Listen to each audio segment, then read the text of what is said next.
ამ ცომით გამოდის აი ასეთი პური.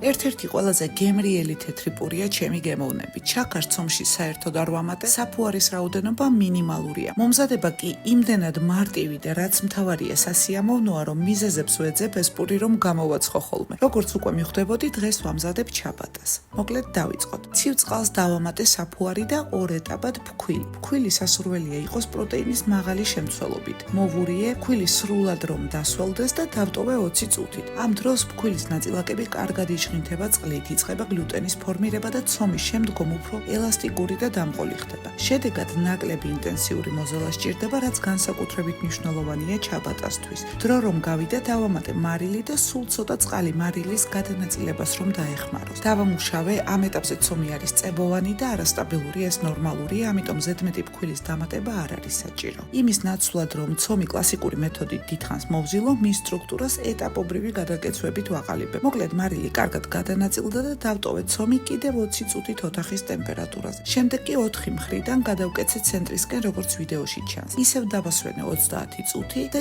იგივე გავიმეორე ორჯერ 30 წუთიანი ინტერვალებით.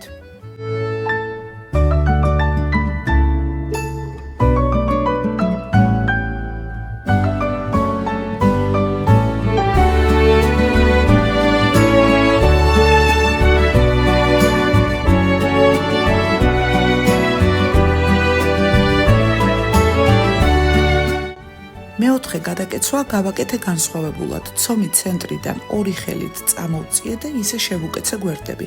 ზუსტად ასე გავაკეთე მეორე მხრიდან, შემდეგ კიდევ ერთხელ გადავკეცე იგივენაირად და აქ უკვე კარგად ჩანს როგორ მეწინააღმდეგება ცომი. არც კი ჩამოდის რომ წევ გვერდების შეკეცვა კი გართულდა. თითქმის ისეთივე რთული მოსაკეცია როგორც გაბერილი ბუშტი. 4 გადაკეცვის შემდეგ ცომის სტრუქტურა საკმაოდ კარგად ჩამოყალიბდა და ცივი ფერმენტაციისთვის მოვათავსე მაცივარში. უფრო სწრაფად მოსამზადებლად ამ ნაბიჯის გამოტოვება დასაშვებია. უბრალოდ ცომი უნდა დავაყოვნოთ ოთახის ტემპერატურაზე იქამდე, სანამ მოცულობა გაორმაგდება. ასე მომზადებული პურით ძალიან კარგი გამოდის, თუმცა ხანგრძლივი ცივი ფერმენტაციით ბევრად გემრიელი და არომატულია. მე დაახლოებით 12 საათი გავაჩერე მაცივარში და შემდეგ ცომი ფრთხილად გადმოვიტანე ფქვილ მოყრილ ზედაპირზე. ძალიან ფრთხილად დავჭერი სასურველ ზომაზე. ცომს ამ ეტაპზე დამუშავება აღარ სჭირდება. მეტიც, აქ რაც შეიძლება ფრთხილად ვმოქმედებ, ცომში არსებული აირები რომ არ გამოვდევნო. შეიძლება დაჭრილი ცომის ტილოზე მოთავსება, თუმცა მე ამჯერად გადავიტანე პირდაპირ საცხობ ლანგარზე. წინასწარ დავაფინე საცხობი ქაღალდი, ამ შემთხვევაში ეს უფრო იმისთვის არის საჭირო, რომ პურებს შორის მცირე ბორტები გავაკეთო, ასე ცომი არ შეეწებება ერთმანეთს.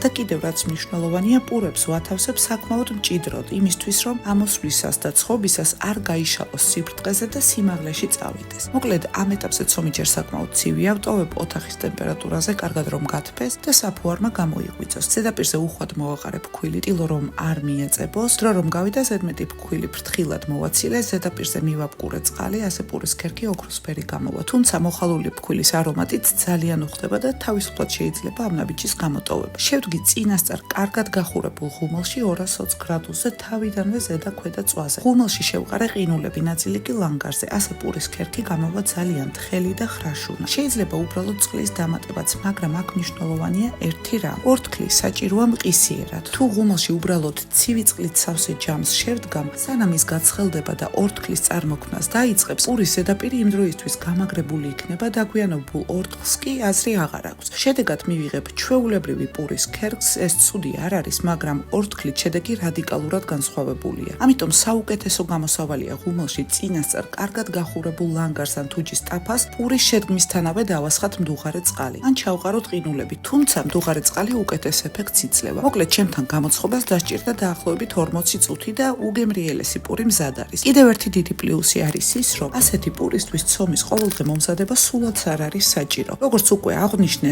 დროის გასვლასთან ერთად ცომში არომატი და გემო უფრო ღრმავდება, ამიტომ შეიძლება ერთ ჯერზე შედარებით დიდი რაოდენობის ცომის მომზადება მაცივარში შენახვა და სასურველ დროს სასურველი რაოდენობის გამოცხობა. სწორ პირობებში ასეთი ცომი მაცივარში უსაფრთხოდ ინახება დაახლოებით 72 საათამდე. ეს ძალიან მოსახერხებელია. გამომცხვარი პურის არომატს კი განსაკუთრებული სითბო და სიმყუდროვე შემოაქვს სახლში. მთელი გულით გირჩევ მოამზადო. მადლობა რომ მიყურე ბოლომდე.